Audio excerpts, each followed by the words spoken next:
Hello everyone and welcome back to the penultimate round of this year's Sinquefield Cup. After the game Alireza versus Wesley So, we are going to Levon Aronian versus Nepomniachtchi, as this is also a bloodbath in its own right. But before we check out the game, here the Grand Chess Tour official account published that strange women started gathering in front of the Sinquefield Cup to show their support for Hans Niemann with all sorts of signs like Hans has cool hair, we love Hans, Gen Zs love Hans, checkmate Magnus, and they even decorated the signs with little chess pieces. So I thought you guys would be interested to know this. Now let's check out the game. So Levon has the white pieces and he opens with e4. We have e5, knight to f3, and here knight to f6. Nepo goes for the Petrov defense, and Levon goes for the main line. Knight captures on e5, we have d6, knight to f3, and now knight captures on e4, d4, d5, and now bishop to d3, the classical attack against the Petrov, bishop to d6, and both players castle. So castles, and now pawn to c4. So playing very seriously.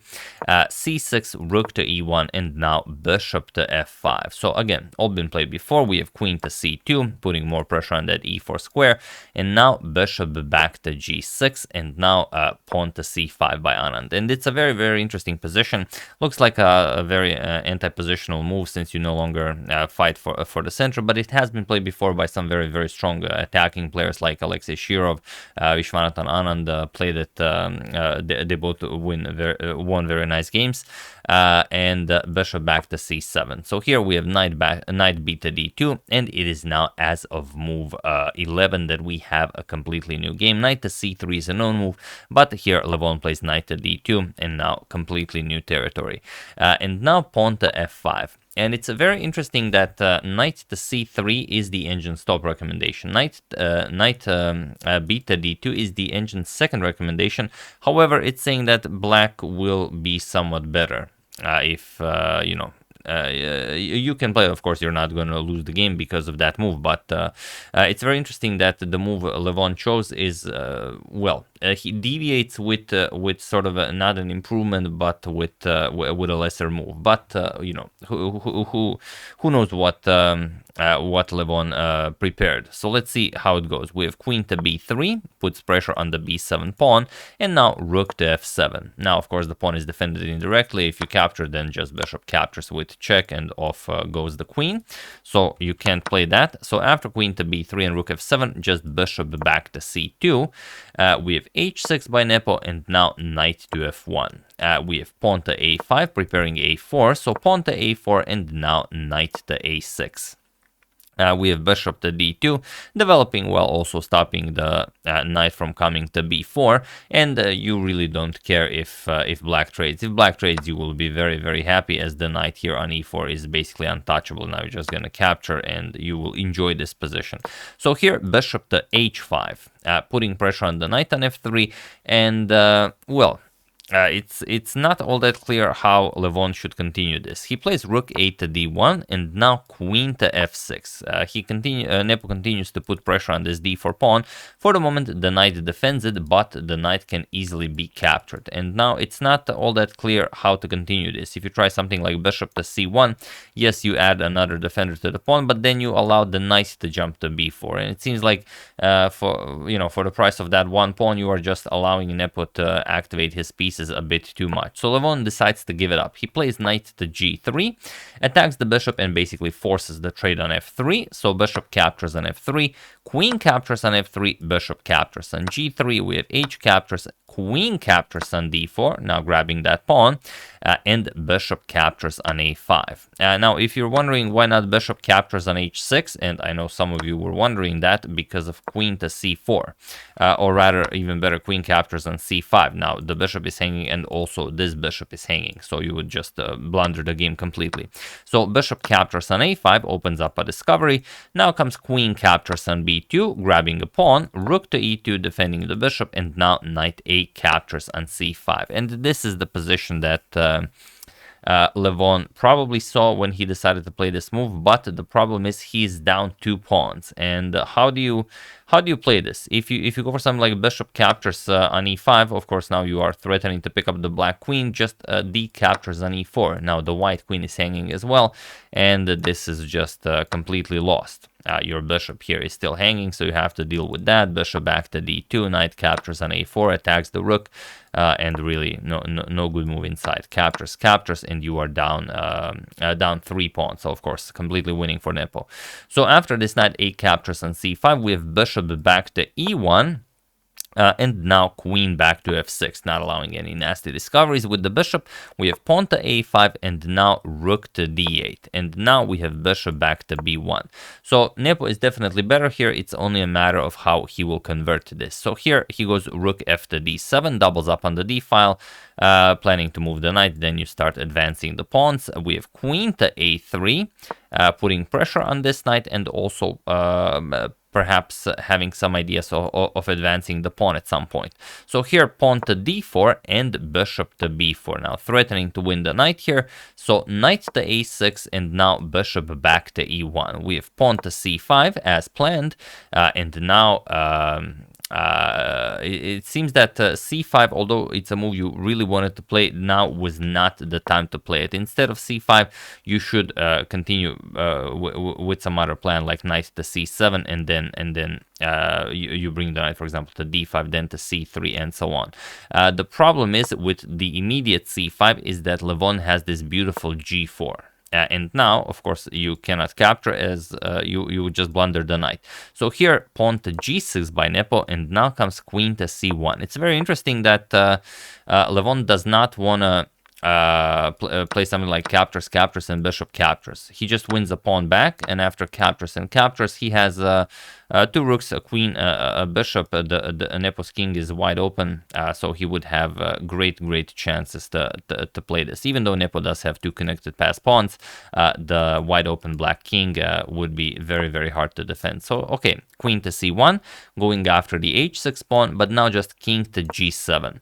We have g captures on f5, g captures, and again not going for bishop captures. For some reason, Levon plays rook to d3, but Levon always plays the most interesting chess.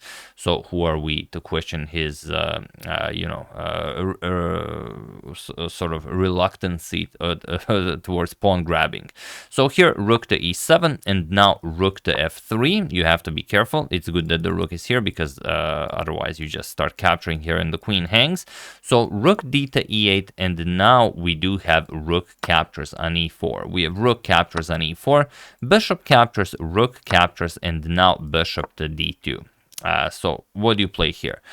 Queen to e6, activating the queen, gaining control over the e file, and queen to b1 now, putting pressure on the b7 pawn. So queen d5, defending the b7 pawn, and now rook to h3, putting pressure on the h6 pawn, rook to e6, defending, and now queen to c1, putting even more pressure on this pawn, but it's not going to be pleasant. Here we have rook to g6. Now you have a possibility of capturing on h6, but checkmate is being threatened on g2, so you have to really watch your steps here. But of course you will grab the pawn as it comes with check. So bishop captures on h6, king to f6, and now pawn to f3. It's a good question. Do you defend checkmate with g3 or with f3? Here Levon played pawn to f3. G3 would have been a bit more sturdy, but what are you gonna do? Knight to c7, we have queen to f4 now, and okay, the knight is hanging. How do you play this? Knight to e6 attacks the queen, and now queen all the way to b8. So it seems that Levon has a very nice attack here. The king is on f6, there's a rook, a bishop, and the queen ready to go after the king, but Nepo finds the cleanest way to push for the win, and that is queen a2. Again, checkmate is being threatened, so how do you play? G4. This is one possibility, but it's also the one that loses the game on the spot. But it's not easy to find a move. Whatever you play, for example, you play G3, then queen captures on A5, and now without the A pawn, your position is just much worse. There is no mating attack or anything here for Levon, even though the king is on f6, but the knight is a surprisingly spectacular defender here against all and every checks. So here after queen a2 we have g4. He tries an idea, but it doesn't work. F captures on g4, queen to h8 with check, king to f7, and now rook to g3. This is what he comes up with, but now there's queen to b1 with check, king to h2, queen to c2 with check, king to h1, queen to d1 with check, king to h2, queen to e2 with check, rook to g2, and now the spectacular pawn to g3. Of course, the rook cannot capture, the rook is pinned, the king cannot capture as the rook is here. King h3 with queen to f1, and it was in this position on move 52 that Levon Aronian resigned the game, as there is nothing more to be done here. So whatever you play, rook to a queen to h1 is coming. Of course, you will have to block, and then this checkmate, there's nothing you can do. If you play something like queen h7, you can just block knight to g7. You don't have to, you know, try and escape with the king. There's just no move you can play. Once you capture, of course, you're just getting checkmated. Queen h1 check, only move, and now queen captures on h2 will be checkmate.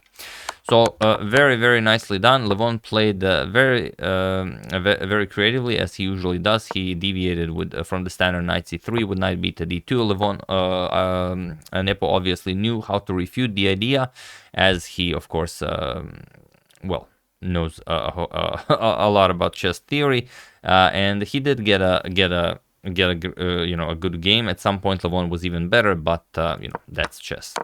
In the end, you know, as they say, the player who makes the last mistake will lose the game. So yeah, that's the game. Hope you guys enjoyed it. Let's not forget about the standings. These are the standings after the penultimate round. It's a tie at the top between Fabiano Caruana, Alireza Firuza, and Nepomniachtchi, who all three of them have 4.5 points. However, Fabi was supposed to play Magnus in the final round, so he will remain on 4.5 points. As you can see, he is 4.5 out of 8, and everyone else will get a chance to improve. I believe Jan Nepomniachtchi is facing Hans Niemann in the final round, and Alireza, who is Alireza playing? I will just check really quickly. Alireza is playing MVL, so the big French clash in the final round will those two matches will be probably what decides the fate of the Sinquefield Cup. So yeah, that's the game. Hope you guys enjoyed it. Very, very nicely done by Nepo, but also you know, nicely done by Fabi. He did have a shaky start to the tournament, but now he well, at least he's sharing first place before the final round, even though he will not be playing in it. So yeah, I would like to thank Paul Sretanovic, CSF5, Ravishing Reptiles YouTube, Another Casual Coder, and David Kimura for a contribution to my channel. Thank you a lot. I really appreciate it. As usual, you can check 2 of my previous videos here. Thank you all for watching, and I will see you soon, continuing the coverage of the final round of the Sinquefield Cup until it finishes. Thank you all. I will see you soon, and have an excellent rest of your day.